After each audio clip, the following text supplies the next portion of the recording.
Здраво, добре дојдете во уште едно ново издание на Политиканти, кој што традиционално го правиме како и секогаш во петок во 8 часот или приближно 8, дека се прибереме. Јас сум Сашо Ордановски и ова е сезона 4, епизода 10. Може и повеќе да имам, овие што ги правиме со Мечка и со Мичо, не знам дали броиме официјално епизоди кај нас или се бројат кај Инфомакс, така што нема врска. Добро вечер, јас сум Сашо Ордановски, со мене во студиото е... Јас сум Боријан Јовановски. Не ги броиме тие еклектичните овакво изданија на нашите подкасти кои се тешки муабити версус политиканти, последниот беше политиканти версус тешки муабити. Ни беа гости во политиканти. Ја дојка бев таму на некои планини подловчен. Боријан, шо преш? Јас... Сашо, ништо, како помине ти во Цетиње? Верам дека имаме инспирација голема. Слушај да ти кажам, не се видовме после тоа, не? Немавме. Види, еден импресивен собир. Прво Цетиње е на 25 минути од Подгорица.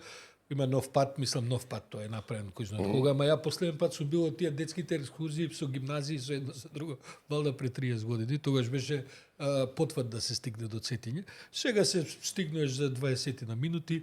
Еден прекрасен конзервиран град во некаков 19 век, кој што бил нели кралска престолнина. Краљ Никола. Така е, краљ Никола и така 10 години на почетокот на минатиот век. Во градот нема ни една нова од оваа стакло-метал згради, мислам има нови згради, ама сето тоа се внимава на архитектурата и така. Тој град што отприлike од величина на Кочани. Запамтив дека беше у бугарската амбасада, у хотелот беше била бугарската амбасада. Да, па види, шеташ низ Цетиње и француска амбасада бивша, британска бивша амбасада, не знам, руска, ја бев се тоа некој бутик хотел, бивша бугарска амбасада и така. Реставриран целиот град, ова што се одржуваше во домот на владата. Една апсолутно импресивна сала и самата зграда, тоа барокно неокласицистички градби. Имаше 7 лустери со диаметар од по 2 метри нареди, за да ти ја кажам димензијата од овие кристални лустери.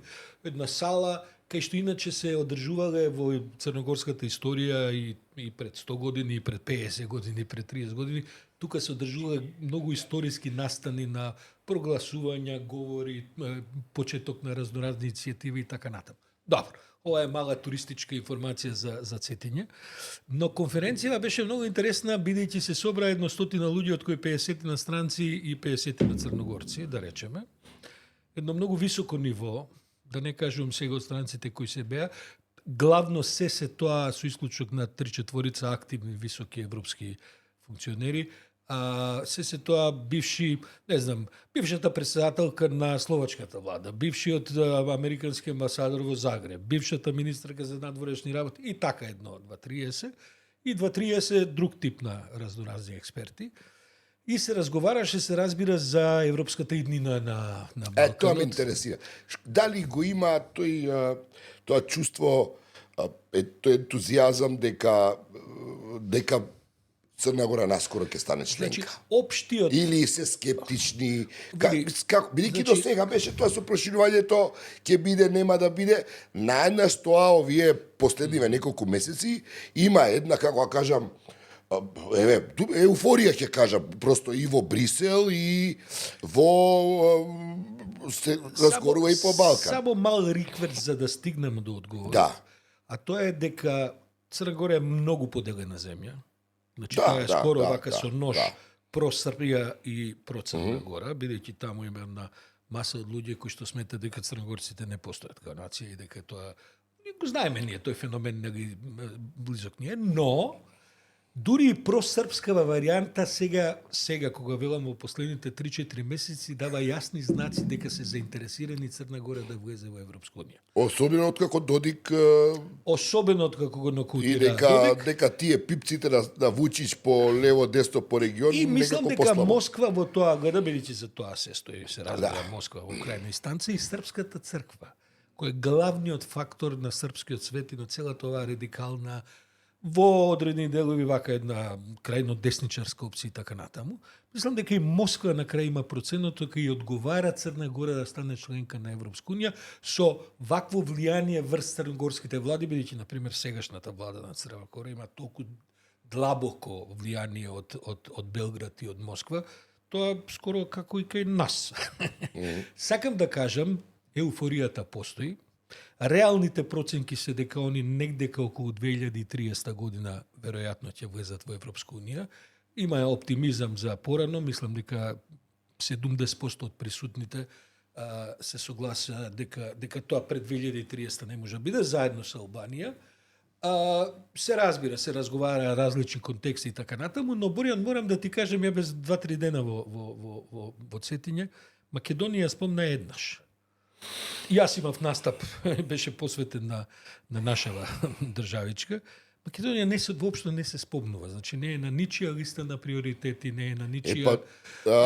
Кога се спомнува во еден така тажен контекст дека штета е што македонската сегашна влада пропушта шанси кои се возможни за да напредува. Има реморс, што се вика, кај овие бивши функционери, ти велам состава беше таков, дека и Европска унија има направено погрешни чекори и така, но во принцип сегашната состојба се оценува, нешто онака куртоазно ќе те стават у контекст, но апсолутно... Да, морам да ти кажам, имаше, например, види, јас бев сведок кога почна кампањата крајот на 90-ти низ земите членки на Европска унија за прием на онај големиот бран кога се приклучија колку 10 беа од Источна Европа. Такво нешто се случува сега во однос на Западен Балкан. Мисля, че тоа беше во средата се одржа форумот за проширување. Тоа е само еден настан кој ќе се одржува низ многу земји членки врз база на истражување на Евробарометарот, кој покажува дека во земјите членки 53% е позитивно е мислењето за приемот на земјите од Западен Балкан и источното соседство, како што се нарекува, односно Молдова и Украина, но Евробарометрот покажува дека граѓаните на Европската унија имаат потреба од информации за тоа кои сме ние. Тој форум започна во Брисел, првото големо издание, Урсула фон дер Лајен се обрати, но Марта Кос ја води таа цела работа и таму беа, например, поканети луѓе од граѓанскиот сектор, од Црна Гора и од Албанија, беа премиерите на Црна Гора и Албанија, они модерираа некои од панелите кои се одржуваат таму. И се обидов да пронедам листа на бидејќи имаше многу гости, ниту еден од Македонија немаше. Значи, не зборувам за влада, никој, едноставно никој од Македонија не беше таму присутен, што вака загрижува, знаеш, некои велат што не загрижи никого во Скопје од официјалните кругови. За жал. Велат, као сега Европска унија ќе изврши притисок, геополитички интерес да влеземе. Не. На Европска унија и треба успешна приказка со проширувањето и она во Албанија и Црна Гора има пронајдено потенцијал таа и успешна приказка да истера на краток рок и ќе истера, а ние сме надвор. И мислам дека прилично би било глупо да се залажуваме дека некој од Европска унија ќе дојде и сега тука ќе не моли аман те заман да и вие влезете во Европска унија. И то треба да не биде јасно и тој форум на проширување, тој настан фактор што не беше никој повикан од нашите, треба да е вака еден аларм кој некој треба да го слушне, да го декодира, да го прочита или како и да. Ќе ја посветиме емисијата на тој разговор, со нас е гостинка која за кратко ќе ја представиме и така, иако во подписот на емисија пишува која не го стига Катерина Колозова, да го стига, ќе ја вклучиме малку подоцна и така. Ќе разговараме во детали, предпоставам, бидејќи Катерина и за тоа ја викаме, за да малку поразговараме околу тоа. Биди, ситуацијата дополнително се компликува со ова што се случува во последните 2-3 дена, со овој ненадеен план за Украина, кој што е практично руски план, на оваа подлица што му седи ускут на Путина, се вика Доналд Трамп. Така што тоа гледам денешните реакции на европјаните се извадени од памет, бидејќи сите тие 30 на точки се пишувани во Москва, тоа е јасно што е и така. Ова го говорам во контекст на европски проширувања, бидејќи ние сме од прилика, експертите се согласни дека војната во Украина веројатно итната година ќе завршува. Барем се надеваме. За тоа како ќе заврши, сепак ќе се одлучат од оваа страна, од киевска страна, украинците, што ќе прифатите. Ќе се откажат од територија, Саша. Големи концесии ќе бидат во прашање, не е само територија, овој план предвидува уште пострашни работи за Украина, да речеме. Ова го кажувам затоа што кај нас овие нарикачи дежурни како ние најголемите цени ја плаќаме за Европска унија, без да во земат во предвид дека Украина ќе се откаже од територија, дека во Србија има кластер 35 кој е за Косово посветен, значи тоа е. Така што неправедна Европска унија, но е овој пакет, да речеме, ние сме можеби, како се споредиме со Украина и Србија, Не, види, друго ми е зборот, сакам да кажам дека вниманието на европјаните ќе биде барем во догледна иднина, секако веројатно поголем дел од идната година, приоритетите ќе бидат сепак кон Украина, бидејќи Европа има потпуно различни ставови и интереси од оваа американска администрација. Патем биди речено да не брзаме, бидејќи ова е кој знае кој поред план што го предлага Трамп и така натаму. Тој иначе ќе покрене војна ако треба, затоа што он самиот во големи проблеми со фајловите на Епстин, со педофилијата, во кое што судејќи според се до тука влезен преку носу целата таа работа. На крај мораше да се согласи да се отворат фајловите, иако ја мислам дека ќе направи се за да не излезе ништо од фајловите, се да не одиме до детали што таму он се подготвува и така, но имаме американски претседател кој во моментов има апсолутно најнизок рейтинг во историјата на откако се мерат резди за председатели, значи он ја веќе околу 40%, 60%. Под 40 падат. Мислам дека кога ќе се отворат, ако излезат повеќе детали за Епстин, он ќе стигне до 30%. И тоа е веќе мерка во која што Републиканската партија ќе го отфрли, бидејќи имат избори следната година, да гледаат како ќе бидат здробени на изборите заради Трамп. Добро, не влегуваме таа анализа е компликувана, но сакам да кажам дека Европската унија и кон однос на проширувањата, на овие ќе се реформираат, ќе било вака, ќе било така и така натаму, мислам дека тоа ќе биде, сакам да кажам, Македонија и понатаму нема да биде ничи приоритет. Па види, германскиот министер за надворешни работи практично протрча низ Балканот, 6 земји за 3 дена. Во Скопје дури ни пресконференција нема, ни пресизјава, зашто нема што да кажат, види. Се му е кажано на Мицковски, предпоставувам за затворени врати, тоа му е кажано и во потесен и во поширок состав, бидејќи има делегација од 30 на луѓе, и просто е непријатно ако излезат на пресконференција, треба да ги повторат истите работи што се кажани пред недела ден од Марта Коз, пред 2 недели од фон дер Лајен, пред 3 недели. Нема никаков напредок. Ги гледам изјавите на Мицко денеска во Тирана, бидејќи таму има овој економски форум, европски и така натаму.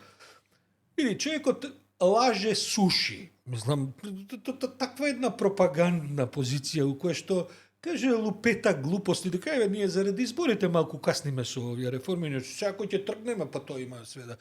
Ние немаме ни 20% тоа направено целата таа агенда, мислам. Судејќи според се, и он се правда дека биле избори, па не можела оваа година, пропаднала заради изборите. Мислам, заради локални избори. Заради локални избори.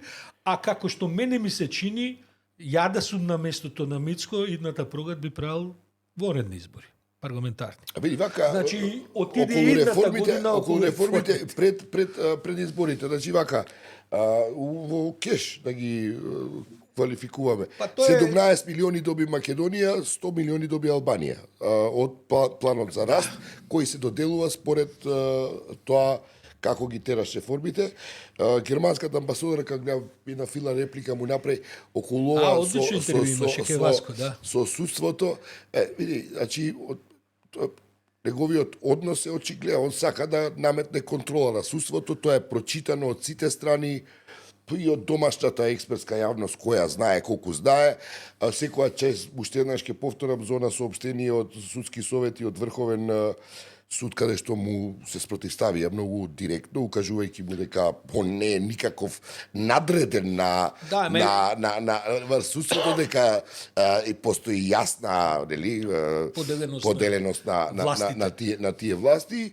И тоа, и сега нема што он тука да раскажува дал колку ќе им дава. Имаш да речеме хистерија против Кацарска, значи се и против Уставен суд. Не се знае тоа. Се знае кај ќе оди тоа. Види, он мисли веројатно со право, бидејќи ги чита анкетите, дека тоа му носи поени кај неговите гласачи. Мичковски, апсолутно комплетната политика ја води според анкетите, а не според целите кај што треба да се движи. Инаку... И да ти кажам, му носи тоа гласови. Бидејќи денеска да плюкаш по судство, обвинителство, тоа е вака еден тренинг спорт, тој не е ни професионален спорт, тоа вака помини замени по судството, нема проблем. Не, тоа е... И тоа, јас знаеш како, бидејќи нели сега, со години антикорупција, едно друго, ние основавме Транспаренси Македонија и не е битно, кога сме правили анкети за судството. Точно е ова, судството има 3% поддршка. Прашање, дали мислите дека судството е корумпирано? 95% да. Дали вие некогаш сте били изложени на корупција? 98-9% не. Да. Значи се работи апсолутно за перцепции кои се толку многу прошири, тоа не значи дека судството не е корумпирано, да не бидам погрешно разбран, но со овој тип на политичка поддршка на таа хистерија против судството, на кој што за прв пат сега, како што велиш, реагира судскиот совет и кој беше таму совет на обвинител или реагираше на да они практично се изложени на таква една политичка злоупотреба бараж од страна на... Во континуитет е тоа, се што да знаеш, тоа сите влади, да. Значи, обвинителството го држат во ситуација кај што јас сум правел на таа тема репортажи 2005-2006, значи, пази, за факс нема, телефони нема, значи, он е, како да ти кажам... Мачко вика, заплати барата. Не, тоа е безобразно. Тоа е таа манипулација на кој што се согласуваме и претходни влади, не само оваа негова. Но тоа стана така лесен спорт и толку благодарен спорт за политички поени, што апсолутно веќе мислам дека ни секретар уопштина не се воздржува да плюка по судството. Инаку види околу тоа кратко ова што нашиве колеги Мечка и Мичо го извадија како документарец. Да, тоа треба да се огледа, да сите да им се препора. Стварно е, драги колеги, стварно е незгодно што не обрнувате внимание на тоа, бидејќи ова е првото истражување врз база на очигледно документи со кои располагаат колегите, а кои укажуваат на многу јасна одговорност за причините за настанувањето за пожарот и за причините зашто толку луѓе изгинаа во тој настан, толку млади животи беа изгубени. Имаше некакви истражувања околу тоа како инспекторите, УЈП и така натаму, но тоа нема врска со самиот настан и со таа трагедија. Така што да, добро би било да се обрне внимание, бидејќи стварно објавија многу сериозен материјал на кој треба да се обрне внимание. Па да, заправо една анализа на метаподатоците на важни десетина телефони за време и по настанот. Што се тоа метаанализа на податоците, значи не е што е разговарано, туку кој кого барал. Колку траеле повиците, кој кого барал. Иако да разбрав, тоа очигледно обвинителството располага со сите тие документи. Предпоставувам и дури мислам дека... И деко газдата дека разговара уствари со полицајци. Види, тоа не е ништо спорно, дури мислам дека и колегиве од Инфомак се воздржаат да ги кажат кои стојат за телефоните, иако и тоа лесно може да се утврди. Па не, они ги знаат броевите, броевите се... разбира. Мислам, може да ги завртиш и да ти се јави од другата страна кој човек е. Очигледна е таа врска со полицијата, особено после настанот во обидот да се замачкаат трагите и да се зацкријат одредени луѓе кои што би требало да бидат одговорни во областите што ги работат. Да. Сашо, види, еве пред да мислам дека е добра најава за да се вратам на оваа тема со Европска унија, го слушам Менкиновски вака правник као кој е исторен играч на ВМРО, па не како објаснува дека Македонија можеби и другата година ќе стане членка прва од сите. Значи нема 30-та сега. Од 28-та ќе. Па нешто и Мицко збореше така да. Затоа што ќе дошло до промена на дека ќе се укинело ветото, немало со консензус и така натаму. Алудирајќи на тоа дека нели тоа што е широко распространето кај нас како мислење, како информација која е побене манипулација и ќе говориме за тоа, нешто се нарекува бугарско вето. Значи нема да има да бугарите ќе се биде забрането да стават вето и квалификувано мнозинство ќе одлучи дека ние треба да ги продолжиме преговорите од таму кај што застанавме.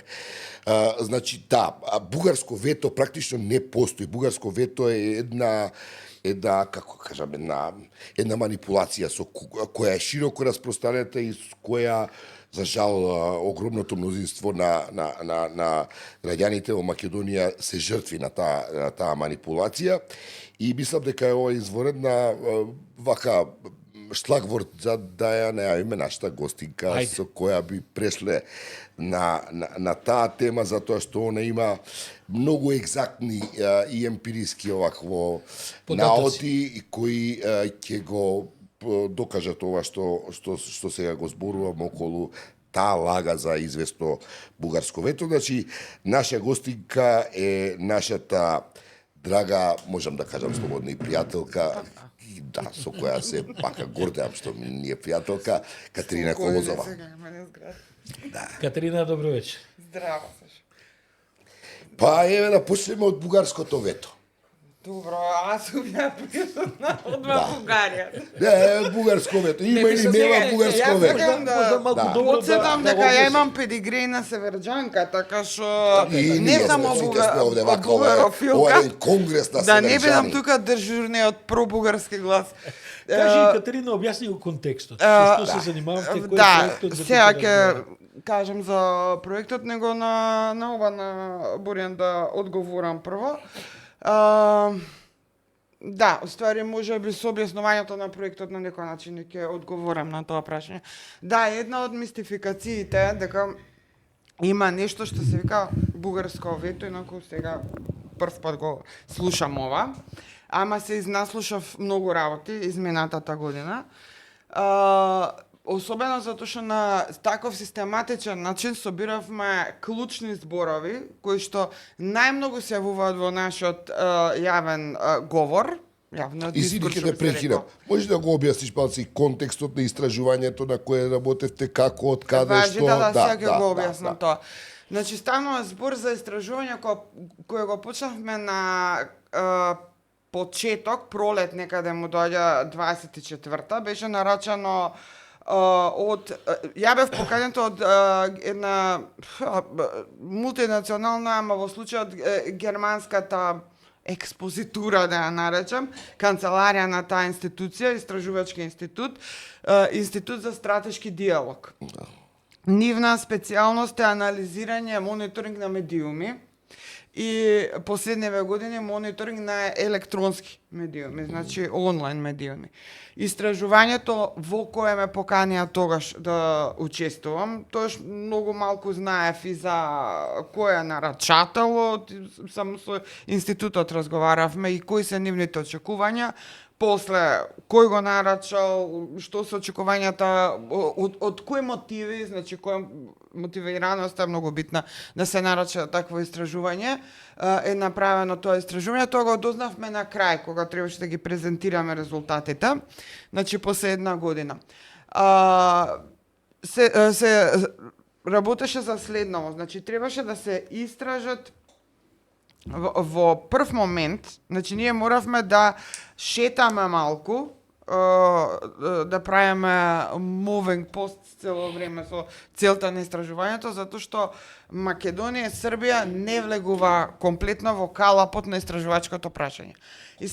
Истражувачкото прашање беше Кое е влијанието на штетните дискурси, нели malign discourses и malign information, misinformation и така, наративи, ајде да ги наречеме.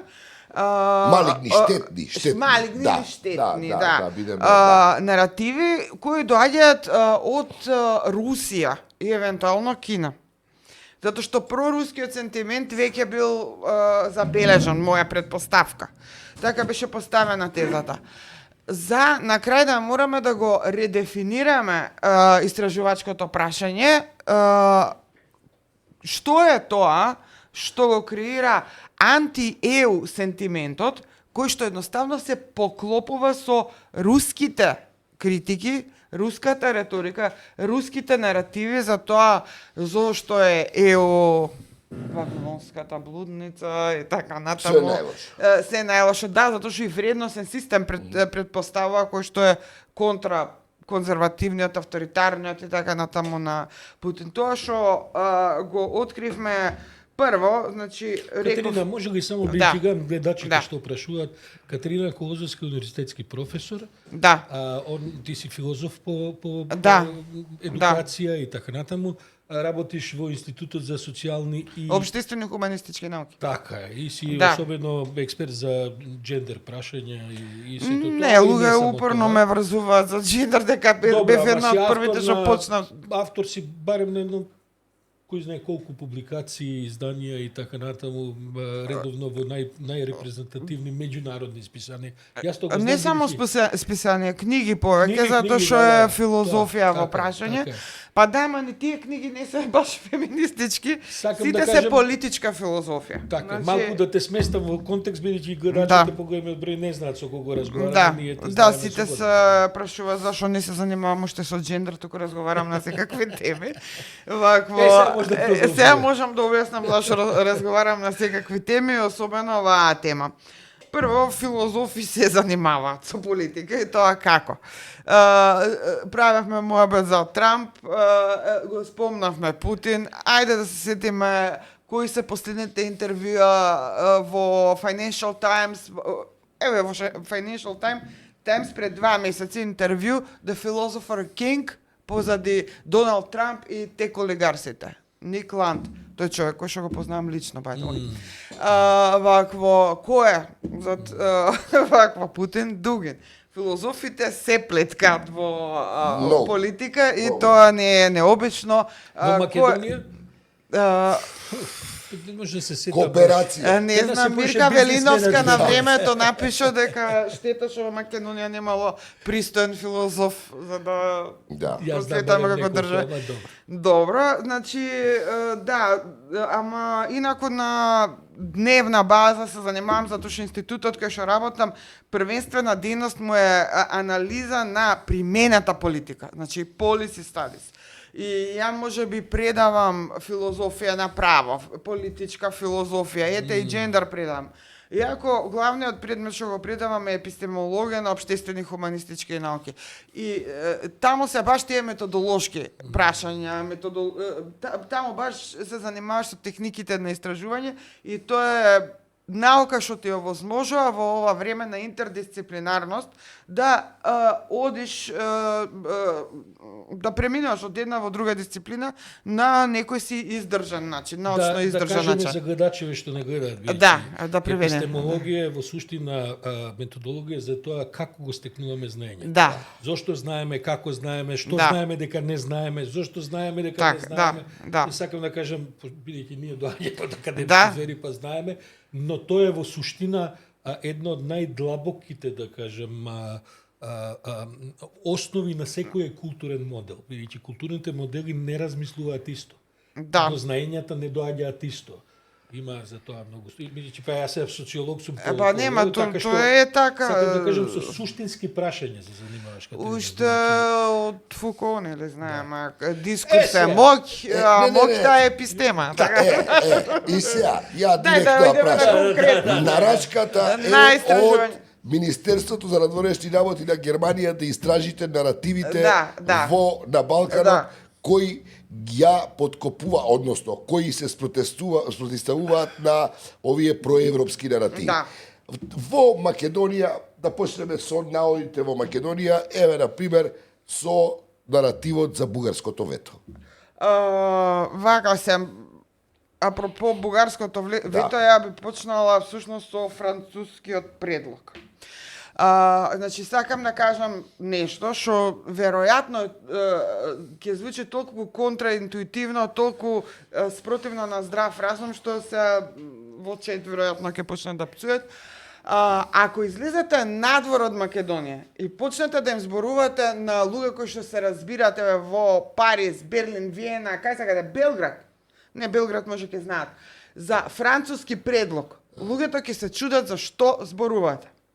Значи, јас во тоа истражување требаше да ги проверам клучните зборови, односно да предложам клучни зборови, а после и да ги проверам што се релевантни за нас. Јас требаше да се расправам со експертите за дигитална анализа, тоа се луѓе со докторати за анализа на онлайн содржина, комплетно дигитална, која што изработуваат собствени дигитални алатки за да ги ловат зборовите и да ги класифицираат, а после ние ги анализираме.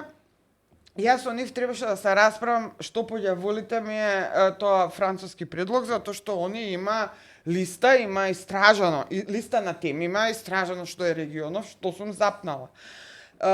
И вакво викам, тоа е европската преговарачка рамка. Ние така ја викаме. Значи, беше неверојатно тешко да се објасни дека ние европската преговарачка рамка така ја викаме. Француски предлог. Француски предлог. И у Македонија, ако кажеш, тоа што вие го викате француски предлог е европската преговарачка рамка, нема документ што се вика француски предлог, ти ќе бидеш распнат, ќе те нарачат луд, особено ако си жена, нели, прв кандидат си за оваа луда, нели? Жените се по правило луди, хистерични и слично во патриархални општества. Еве, не сум ја. Зашто е тоа суштински? Зашто расчистувањето, бидејќи реално... Затоа што фрлање магла на фактите. Што е маглата? Маглата е во следното. Ако сите мислат дека французите позади некои колиси спремале некој си предлог за да сматат нешто во нашите историски односи, идентитетско прашање со Бугарија, а така се доживува францускиот предлог, тогаш ти не разбираш дека таков документ не постои, таков документ е мистификација за да се покрие фактот дека тоа е европската преговарачка рамка за Македонија. By the way, ја викам Македонија, затоа што никој не ми може ништо ако сакам да се викам Македонија. Не сум на позиција кај што сум должна да викам Северна Македонија и тоа го тврдев уште на времето дека така ќе биде. Вакво, значи, тоа е рамката што на нас како држава ни ја задала Европската Унија. Сите држави членки на таа Унија ја изгласале едногласно. Со други зборови. Со други не зборови. Не е тоа резултат на конспирација против Македонија од некаква Франција соработка со Бугарија? Значи, дали може, например, да ја отвориме Европската преговарачка рамка и да видиме што пише внатре. Колку пати се спомнува зборот Бугарија? Колку пати се спомнува зборот Грција? Еднаш или два пати. Член 4. Во тој член 4 таа европска рамка, еве луѓе, тоа е францускиот предлог. Европската преговарачка рамка, отворете ја на се, знаете англиски, на секој сајт ќе ја најдете. Добро. Член 4. Само да објаснам, затоа што не ми е јасно ни нашето граѓанско општество зашто го обзема таква паника. Во член 4 се пишува многу fair and square, нели, многу честно се пишува да се заради тоа друга следна магла сакам да разберам. Воведување на билатерални спорови, секогаш имало билатерални спорови при влез на секоја членка.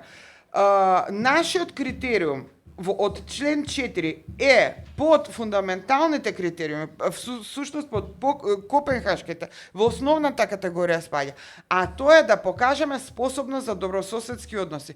И пишува почитување на договорот со Грција, почитување на договорот со Бугарија. Толку пишува. Кате, ако смеам, бидејќи ова може да звучи заплеткано, може да е технократски и така натаму и така натаму, самата формулација француски предлог во суштина не ја смисли јавноста. би рекол дека е експертски производ на македонски експерти, дури ако не ме лаже Која меморијата, урла да каже повеќе не од нив, Ковачевски, да, дури повеќе од нив проевропски настроени своевремено и сега со правење на една со ширење на магла за француски заправо се подкопува позицијата наша на преговори со Европска унија, што на политичарите им дојде добро.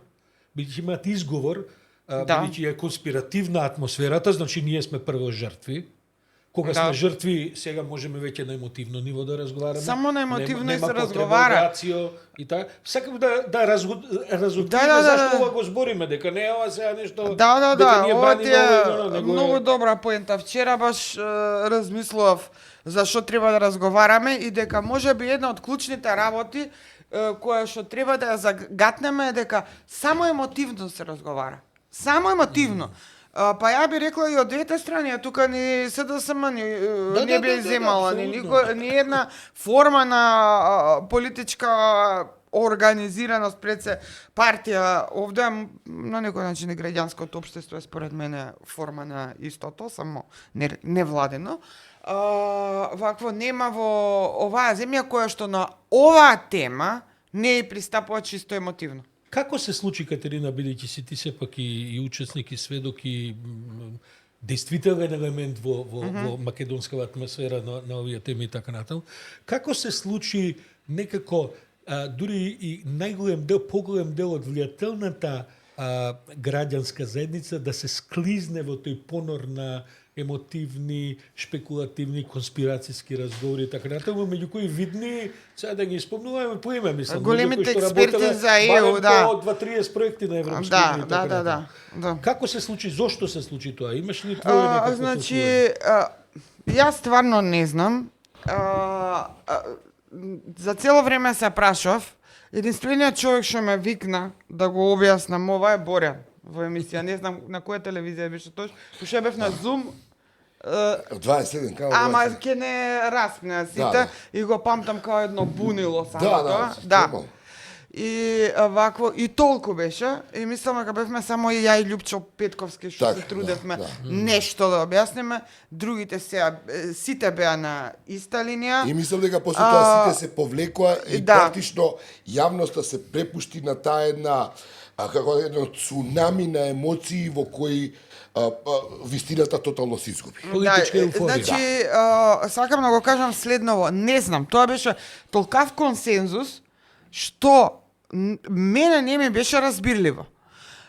Немаше место во Македонија кај што можев ја да објавам што е тој француски предлог, дека европската преговарачка рамка, и главната поента, дека на тоа не се вика не. Ако кажеш не, ти викаш не на ЕУ пристапување.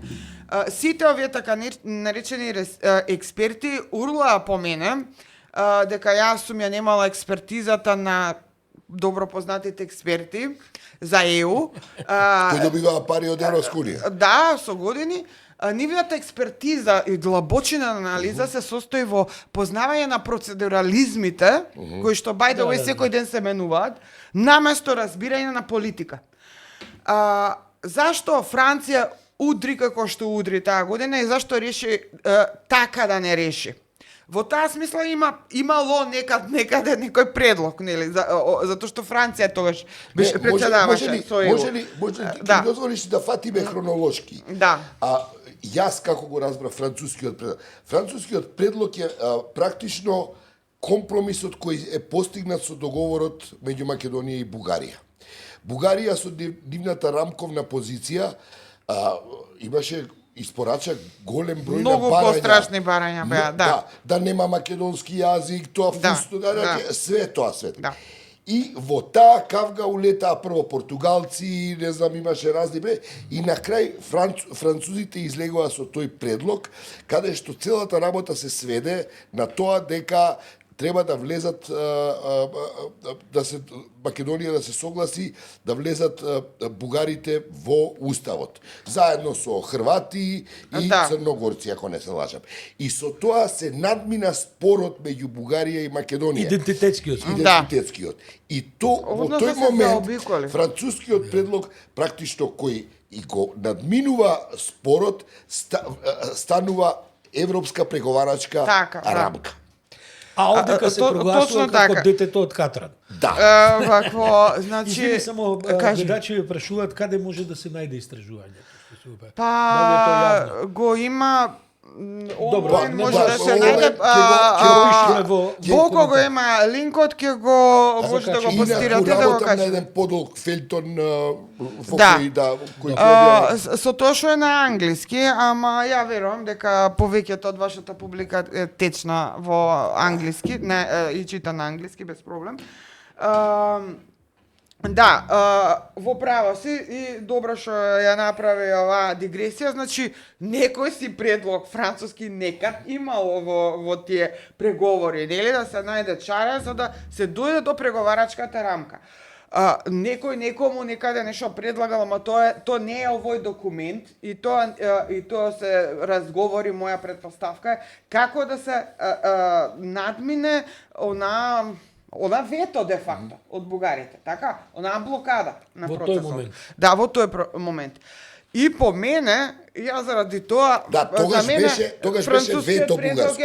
Тоа де факто Да. беше вето. Да. Инаку, истите овие големи патриоти што се против францускиот предлог и сите урла, како се викаше Ковачевски да го каже, Титовото не е во Брисел, па така беше, кажи нека, дури имаше некој сентимент на тоа, кажи некако Тито настане што му кажал. Не е битно, тоа беа апели по сите социјални мрежи. Не се да ја направам малку оваа дигресија, па ќе се вратиме на француската идеја и како се дошло до рамката. 2 години претходно, јас екипа, мои колеги од институтот, па ти, беше да стене че ја покани и ми направи муабет пред да имаме настан, друг никој, медиумски блекаут беше. Ние водевме проект кој што беше всушност тотална критика, напад на бугарското вето. Ама, значи, лом прајање на Бугарија. Ја тогаш бев анти-бугарин, би требало да бидам. Ама, белјата, во екипата имав бугарски интелектуалци кои го критикуја ветото. Па го имав Костас Дозинас, кој што е еден од креаторите, нели, на преспанскиот товар. Значи, ја пак со предавничка екипа, никој не дојде на тие наши конференции, имаше гениални дискусии. Една од нашите тези тогаш беше, мене заради тоа ми се допадна францускиот предлог, дека не би рекла дека сите се согласуваа. Може би најмногу беше моја оваа идеја и може во таа една дебата Дузина се согласи со мене, дека може треба да се тера реал политик. Тоа беше мојот приод. Додека, например, бугарите беа многу повнимателни да не повредат, овие од Средна Европа исто да не сгрешат, нели, кутри македонци, ние сме секогаш жртви, нели, сите бевме договорени дека бугарите се лоши во тој контекст. Моја идеја тогаш беше, не викам дека сум единствена, туку тешко ме да се сетам од колегите кои се согласи, дека ЕУ треба да си го зема овој проблем како свој. Ако е сериозна за проширување, тогаш тоа што го кочи проширувањето да го свати како свој проблем. И ЕУ со нас да си има работа и да ни каже, од вас бараме ова. Ова се условите за да ни прифатите. И да се земе топката од двата двора, затоа што македонскиот и бугарскиот парламент постојано вадеа некои резолуции и декларации до бескрај што ќе оде. Време поминува, доаѓа Франција да председава. Ако ви текнува мотото на француското председателство беше за Европа, геополитик, за геополитичка Европа. Да, добре, за геополитичка Европа. Така? Ако е тоа мотото, нормално дека пристапот е геополитички. Нив технократски, досадни теми околу реформи не ги интересираат. Нив ги интересира Макрон тоа што постојано го повторува. кај ми се границите мене на континентот. Сака да си ги затвори дупките. Тоа покажува дека има центри политички и тоа мокни во Европа, што се сериозни за проширувањето, затоа што сака да си знаат, што би рекол Макрон, кај му се границите на Европа. Никој не сака Европа да му изрешетана како швајцарско сирење, друго време сме сега. Ова не се 90-ти со технократски моабети да тераме. Сега е хардбол. Или се затвара територија како европска, или ништо. Добро. Не. Може ли, бидејќи ги читам и прашањата на нашите гледачи и така, Катерина, бидејќи се занимаваш со ова, како и сите ние, кој по посредно, кој по непосредно и така натаму, и гледачите прашуваат, еве ни се случува овој огромен скандал со ИПАРД фондови, ни се случува една влада која што цело време нашето проширување го толкува на фантазмагорични начини. Во принцип ќе влеземе, ама под наши услови. Да, тоа ми е многу забавно, да кажем, значи ќе влеземе во европска, али треба да не замолат да влеземе и тоа е нашето услови. Да.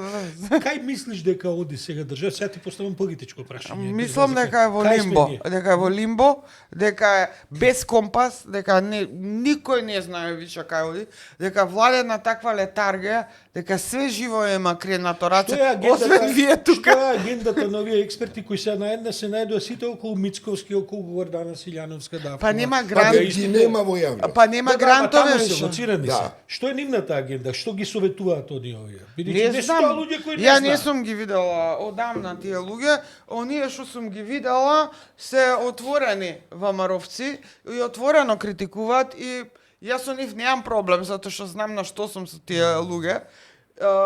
Вакво некои од нив се водечки фигури во инвеститорот и немам проблем со тие луѓе, затоа што си најасно на што стои и зошто стои така. Па ако чекај. полемика ќе се праша, чекај, што сакаш да кажеш. Катерина, дали ти стана, ај вака да протолкуваме. Што е тезата? Што е, бидејќи цело време се зборува за замки, за замки поради кои треба да се замислените замки, гаранции, јас тоа пишав на Твитер, гаранции, Браво, нето ни сетек можеш да добиеш за машина, за перење, за ова.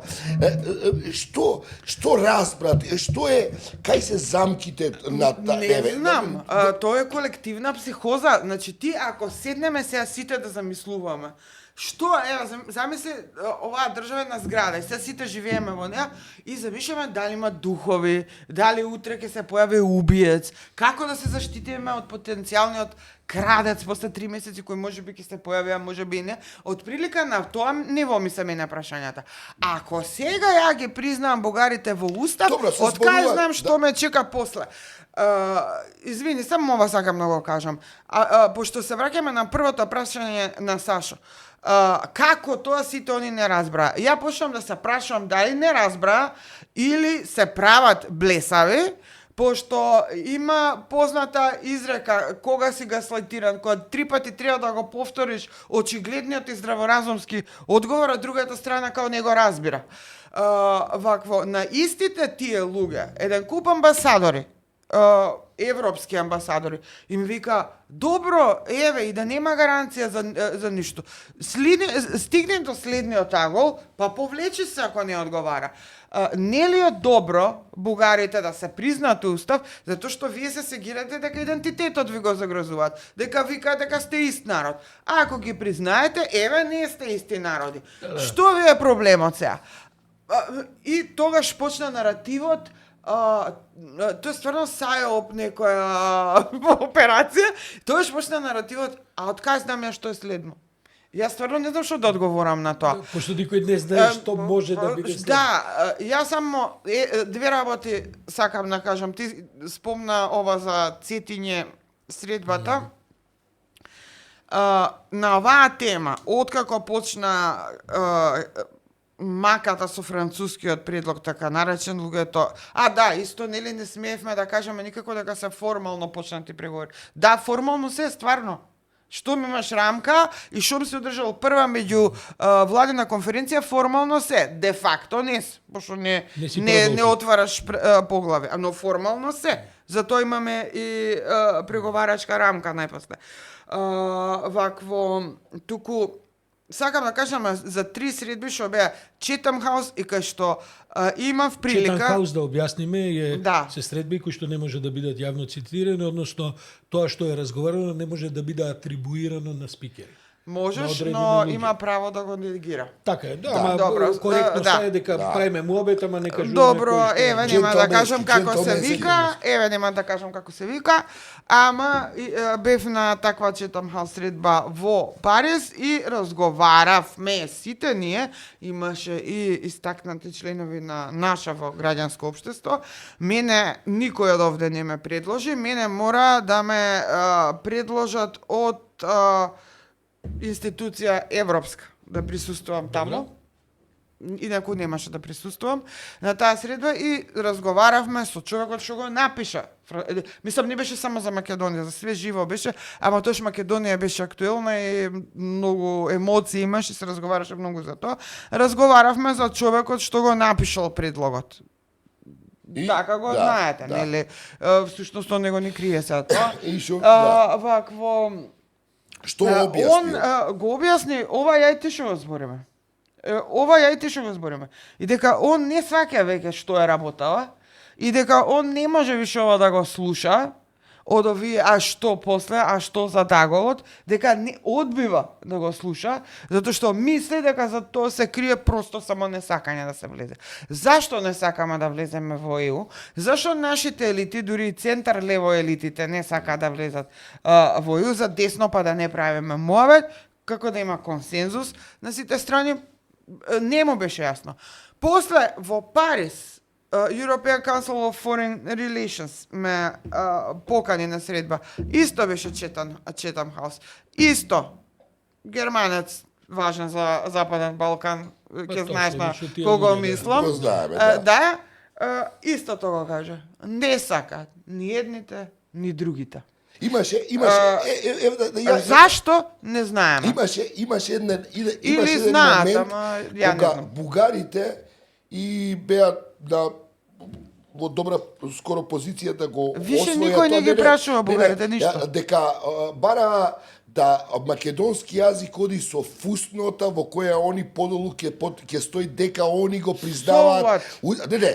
Не отпадна тој предлог. Да, дури Тој тоа предлог постигна отпадна да и отпадне. фере да се каже дека како доказ на тоа дека отпадна, Македонија го склучи договорот Фронтекс на македонски јазик, при што бугарскиот министер за внатрешни работи на Советот на министри за внатрешни работи, каде што тој предлог беше усвоен, се согласува, значи бугарскиот министер се согласува со македонски јазик и Бугарија во тој момент практично ад акта се става прашањето дали во Европска Унија постои македонски јазик или не постои. Тоа е готова работа. Значи дури тоа не го учинија и остана само бугари во устав, дури и тоа не го учинија само за да помине, пак не проаѓа. По тоа се гледа дека Значи, не сега да сакаме. кажам, на бугарите многу работи им паднаа во вода. Све им падна. Сети се само што се беше имаше во онаа резолуција од 21-ва. Рамкова позиција. Не, после нивниот парламент усвои Да, детална вакво со сите национални интереси за каде што протоколите. тотално не понижува. За да излеземе од оваа, Да. ако смеам да кажам, техничко-експертска рамка во која вие од ова пола вие што зборите сум заборел нормално, не знам никое што се. Не, ама важно е ова бидејќи и таа теза оди. Европска унија не ни го признава македонскиот јазик. Не, за тоа стварно сакам нешто да кажам. Дури да останеше бе тоа, таа така наречена фуснота што пишува? Единствениот будала во ЕУ е Бугарија, пошто тоа беше фуснотата. Фуснотата викаше цела Европска унија го признава и ќе го користи македонскиот јазик. Не, знам дека не остана, него замисли да останеше. Ќе гласаше цела Европска унија. Сите држави го признаваат јазикот и ќе биде официјален јазик. Да, само бугарите се бламираат дека не признаваат. Да, бугарите не признаваат. Лингвистички вака факт. Па што нека крши глава Бугарија. Што е проблемот тука? Смели малку Да. Проблемот е Да. огромен, се разбира, Да. бидејќи од тоа се Проблемот е прави- олигархијата која држи власта Добро. 35 Ајде години и малце за диктира тоа. своји Кате, услови. Што е твојата проценка? Гледачите прашуваат добро, еве и да тргнеме со преговори, што тоа значи за нашето членство во ЕУ. Боко ти тоа подобро го разбираш, ама јас колку што знам, во најуспешните, ние имаме 35 поглавја да отвориме со Европската унија. 34. 34, се извинувам. 35 има Србија затоа што има Косово има 35. Да. Најуспешните процеси во искуството на припојување кон Европската унија во принцип се две, ако си многу успешен, 4 поглавја годишно. Значи да речеме дека ние ќе бидеме супер, еве ние пошто сме учекалната, све знаеме сите, значи имаме експертизи и така натаму, тој процес сепак ќе трае десетина години. Не, Сашо. Ајде тоа да го видиме. Не. Затоа не, што не, беше не, политика. Сашо. Ние, Не, види, не тоа има е га да точно дека ние во многу области имаме, бидејќи стварно се долго се влечеме во тоа. Ова транспонирањето на законодавството кај нас е одамна, мислам, горе доле завршена работа. Ние имаме проблем со имплементација, а имплементацијата се решава во тој процес на Што преговори. е твојата проценка? Ако тргнеме со Мојата преговори? проценка е дека ние ако кога би тргнале во процес на преговори, односно да продолжиме бидејќи ние сме веќе во процес на преговори, дека апсолутно исто со Црна Гора и Албанија можеме да влеземе во Со во ЕУ. тоа што треба да се каже и нешто друго. Дури откако ќе се затворат сите чептери, Да, сите има едно поглавја, година две ратификации така у парламентите. тоа треба да. јавноста да го знае, Да. бидејќи таа треба да помине прво на Европска комисија, па потоа во секој од парламентите, Да, ратификација, а некои да. од парламентите знаат да И бидат кај и- нас Добро, има промена повторно вака, на устав, може да- затоа што извинете. го споделуваме суверенитетот. Да. Што ми се брза. Може да интервенирам. Затоа што мислам дека се што више прашањето не е на техникали, реформи и така натаму и тие нема да бидат пресудни за брзината на влез. Европа среде војна оценува дека Украина е спремна да почне преговори. Да. Сега е све геополитика. Геополитички интерес, точно. Да, за тоа мислам дека со која брзина, еве со брзината на Албанија секоја недела по едно затвараат. Мислам не И знам. да те подсетам, Грција Да. влезе во Европска унија со негативно мислење на Европска комисија. Две. Да, така што две. тоа е тоа. Да те прашам, еве околу ова и го спомнав во најавата. Ако се смени системот во квалификувано мнозинство, бидејќи нели велат, ако не е така, Бугарија нема право на вето и ние ќе почнеме преговори. Дали тоа може да промени нешто со оглед на тоа дека е европска преговарачка рамка? Не постои бугарско Тоа- вето тоа- тоа- веќе, тоа го расчитам. нема кој за што да гласа веќе. Да. Затоа формално отворените преговори, тоа што се барем формално отворени, се е клучна работа, затоа што тој мост е преминат, сега ќе се гласа поглавја по поглавје. Сега, на поглавја може да те кочат, нели? Ама не тоа се- може и холанѓани да те да, кочат, може и може- холанѓани, може било било кој, кој да и те може, кочи. може за економски интереси, може за вакви, Па ја, може за еве, ако онакви. Мицковски не го дава Да. буџетот за судство обвинителство, ќе биде блокиран во... 4 држави. Да, барем. Барем. Да. Вакво, значи тоа на тој начин ќе изгледа. Нема веќе таков историски момент дали ќе ни дадат Кате, рамка. Што е, ајде, морам да те како да кажем, те контекстуализирам и политички. Што мислиш дека е стратегијата на оваа влада? Бидејќи ги знаеме сите овие позиции, разјаснуваме Не важни знам, работи, може да се значи- финеси за некого и така. Што е во главата на Мицкоски?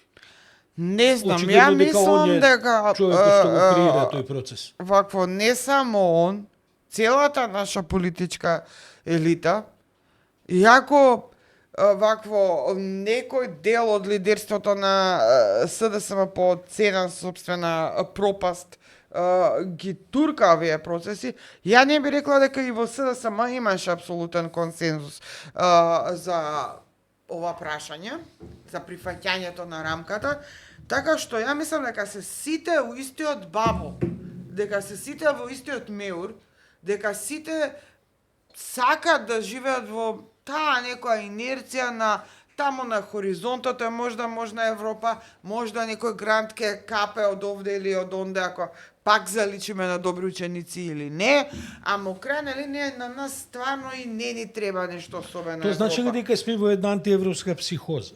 Ја мислам, извини, да. И Ја дали, мислам, и дали дали она што со години го зборуваме дека постои консензус за членство во Европска унија, дали воопшто постои? Да ви помогнам со статистика. Последната статистика што јас ја гледав, имено заради Цетиње, кај што бев и така натаму, кај етничките албанци проевропскиот став е негде околу 82-3%. Да, кај нас- Кај етничките македонци е едва и 54. Не зборуваме за Да. И парламентот. тоа е 54 е, извини, ова е податок од пред некој месец, значи има повеќе Да, месеци. да. Сега ако мериш и под 50%. Да, само со Зборувам тоа за кога ќе ги политичкиот скомбинираш- консензус во парламентот. Дали имаме ние уствари консензус во парламентот дека сакаме во Европска унија да одиме? Мисля, сем што кажуваат дека сакаме, тоа е знаеш дел. што е Како билјата? еднаш ти текна парламентот да го спомнеш кој е небитен за ништо. Па сега тоа би Па, требало Мицко да ако биде. каже, Мицко ако каже одиме во Европа, сите гласаат за не, Европа. го гласат ова... Сакам да ти за кажам кој таму малцинство, има, од кој таа таму има смисла. издвоен став кој што би бил против Филипче или против Мицко. Против Филипче би имало веројатно издвоени ставови. Да. Ама сакам да ти кажам, парламентот мислам дека за жал во вака поставениот ред на нештата не игра никаква улога. Дури ни председателката не игра никаква улога, која инаку слушаме разни сега да одберам зборови, да не кажем глупости, туку разни ставови кои што се дисонантни со некаква европска агенда која би требало да имаме. Бидејќи сме веќе во 65-та минута од разговоров и така, треба да малку да доаѓаме до некои заклучоци и така. Катерина, јасно е дека еве дури и ова што го образлагаме нема да има влијание во јавноста, ниту ќе има влијание во Да. овие. Ние ги знаеме луѓето, бидејќи сме деле исти воздух што се вика со децении, кои што на времето беа на многу проевропски позиции. Има тука ми се чини еден истакнат лидер кој е бивши министер во неколку влади, кој што повлече една група на луѓе со себе во една антиевропска агенда. Да. Мислам дека кај него се пред се кариерните интереси во прашање, мајве, да не спомнуваме имиња, бидејќи не е тоа ни поентата. Има ли во експертскава заедница, во граѓанскиот свет, за да ја не кажувам одговор на тоа, мислиш ли дека има критичка маса која може да искреира промена на некои од овие ставови? Ја мислам дека во таа етаблирана елита ги видовме на експертска заедница која што кај нас многу интересно, мислам во Европа, нели, полиси, анализи, think tankoви кои ги работат пред се главно врзани за универзитети, па по некоја невладина, ама не здружение на граѓани, кај нас се све нешто здружение на граѓани тие таа експертска заедница. Значи, ако мислиш на нив, мислам дека тоа милје на етаблирани елита од граѓанското општество, дека ако продолжи овој мраз, гледате, нема грантови скоро 2 години. Да. Дека постепено ќе биде заменета со нова сцена на граѓанското општество. Дека ќе дојдат нови деца. Може би тие ќе имаат консензус. Катерина, Мене ми е тоа надежда. Порадикални Да, позиции. во истражувањето. Може и тоа, може и тоа. Зошто луѓето кои се бавеа долго со Европска унија, кои го негуваат тој проевропски дискус, што се случи со тие луѓе што влегоа во ова еуфорија, како се антибугарска, анти-ЕУ, во таа една, како ти кажам, параноја дека некој нас ќе не изеде и така. Не знам, може би е автентична паранојата дека некој ќе ти ги анализираш и наративите нивни ги анализираш. Што е...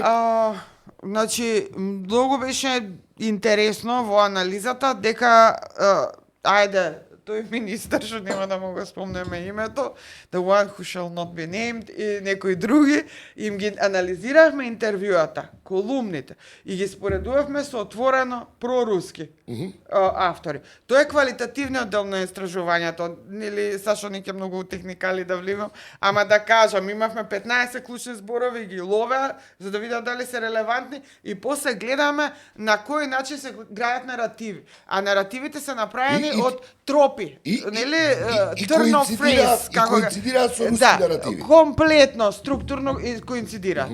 Буквално, подпредседателка на партија која што се смета себе си за Путинова партија, вика, јас некогаш бев голема европејка, ама сега сум разочарана и сега сум анти-ЕУ, тралалалала, ЕУ не е демократска, ЕУ е фашистичка. Женава отворено во, како се вика, единствена Македонија, таа партија. На Јанко Бачев, Да. добро, они се добро, они тоа е окей. Го земаш вакво господинот перјаница на ЕУ интеграциите и он е дубоко разочаран од ЕУ, он бил многу за ЕУ, ама веќе не може ова вака, па ЕУ станала недемократска, па ЕУ станала фашистичка, ова са што ти шогаш ти прво ЕУ да исполни критериуми, да докаже дека е демократска, после нека размислиме. Во таква е Да, значи, ако ти структурно го имаш... Им платија некои пари, па они заќутеа некој дел од нив. И пошто Добро, таа тие слабо. Не знам, не мислам дека ЕУ се трудеше да биде демократична, да се држи до своите вредности, да не испадне дека цензурира било кого, Не, им ама дадоа некако... проекти некои да работат кои не ги знаеме што се Да, не знам, ама никој никош не им кажа ништо апла за да не излезе дека ги цензурираат. Плюс Европа се чувствува виновна. Например, Добро, и треба дело. Да, значи не е емотивност. Тоа ние го зборуваме стално Европа, не Види е се, тука за ја на некој начин играм адвокат на ѓаволот затоа што се отиде премногу во спротивниот правец. Но ја емоциите на луѓето ги разбирам, со децении не маклјат членки на ЕУ заради идентитетски прашања. Ние сме измрцварени. Може и тоа ја објаснува ирационалноста на луѓе што до вчера биле про ЕУ. Вакво само сепак тоа не е обичен народ. Тие треба да имаат знање, експертиза и со ладен ум да се измигнат над работите. Затоа пак се прашам колку е тоа наивитет. Али кај народот сентиментот го разбирам и дури и кај експертската јавност го разбирам во прв момент, емотивно. Викаш, до тука. Значи, и јас сум го осетила тоа. Ама после викаш, чекај малце. Која не е опцијата? Што правиме? И тогаш почнуваш да мислиш порационално. Ги гледам и колегите од Инфомакс и Мичо и Мечка на таа тема секоја вечер зборуваат и така натаму, сите сме потопени во вие. Овдека не постои свест дека каква и да се ситуациите и колку и да се згодни или незгодни темите, дури и да се погрешни перцепциите, дури и да се погрешни формалните контексти, еве разговараме цела вечер околу тоа има или нема ваков предлог, во крајна линија политичарите се тука да решаваат проблеми. Значи, нивна задача е да се бават и со непријатни аспекти од да се биде политичар. Тоа значи се превземе ризици. Не може да се каже на нацијата, па ние не одиме. Значи, видите, ова многу се нефер, многу се недемократски, не сакаат заговори, конспирации и така натаму. Абе, ќе пропаднеш. Значи, сакам да кажам, на крајот од криштата, твојата работа како политичар е тоа се да бидам највака, да отидеш и укочан и сочувство да изразиш кога можеш да бидеш и цел на непријатни настани. Тоа истото се однесува за сите овие агенди што ги разговараме. Не е доволно да бидеш, јас морам да кажам дека сум дополнително разочаран од Мицковски, бидејќи гледам дека во него нема ни капацитет, ни волја да се свати себе си како овој вид на политичар. Политичар кој решава проблеми, а не политичар кој само ги подхранува во јавноста разноразните емоции, негативни ставови и така, бидејќи на тој бран се добиваат гласови.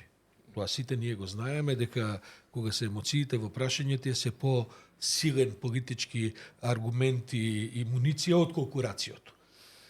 И во овој момент не гледам на тоа, гледам дека и овие обиди со овие катастрофални резултати на СДСБ, бидејќи на крајот, види, битно и на избори како поминуваш, не само кои се ставовите, СДСМ нешто се петља, се обидува и така натаму, таа тема не проаѓа, дополнително ги фрустрира и носи се помалку гласови, заради ова што цела вечер го разговараме, овој сентимент, особено кај етничките македонци. Така што се на се, мислам дека мојот став е, со Борин за тоа разговараме долго, дека без интервенција од страна. Да. Јас понекогаш се шегувам и велам дека најважниот член на Европската унија со децении беа Соединетите американски држави, се разбира, кои што сега комплетно се повлечени, они ги задоволија своите енергетски коридори на Балканот и одредени позиции на стабилност, безбедност, така и повеќе не ги интересира ништо.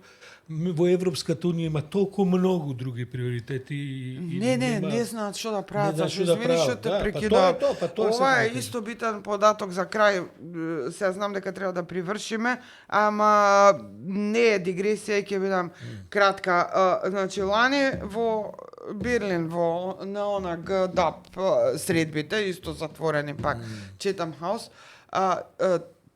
Ја бев на една од тие, уште не беше јасно Трамп дали ќе победи, ама беше прашање на денови. Се гледаше дека ќе победи. И беше што правиме со Западен Балкан ако Трамп победи. И ја видов дека и представниците, значи, на германската елита, раководство, да речам, комплетно ствари не знаат што би правеле сами без Трамп, ако тоа се случи. Па некој си американски експерт таму ги тешеше, чекај бе, нема да ве остават така бе. Така што ја мислам дека Европа и за Украина и за нас е во овој момент дезориентирана и тек сега се регрупира за да свата дека Европа мора да стане суверена. Ако Европа стане суверена, мора сите да сме внатре. Точно. И тоа е моментумот што би се рекло. Да. Навистина ги интересира сите да не спакуваат во Европа.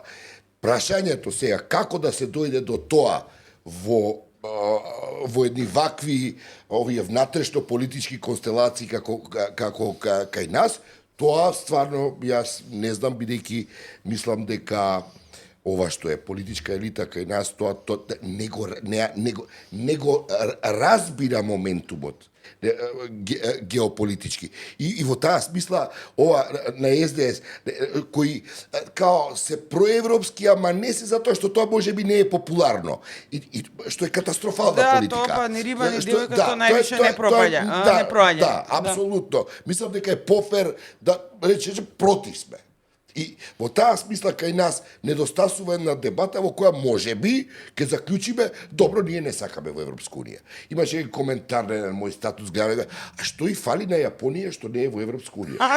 И сега тука треба како да го разбраваме тоа, како да го разговараме. Али добро. Како? Што ќе се случи од како се ги добро, признае? ама стварно заслужуваме на поширока дебата и ако не ќеме треба да го кажеме тоа. Дека не ќе би добро. Еве да видиме, не знам. Знаеш што би му одговорила на тој со Јапонија? Не, како што да одговориш, мислам. Не, вакво анегдота една ќе кажам.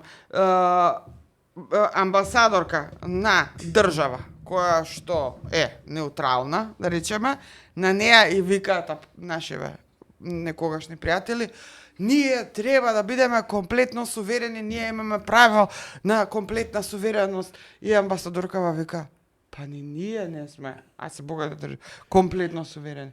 Вака ги гледа, вика, ни Кина не, ни Русија не, никој не е комплетно. Вие ли ќе бидете комплетно суверени?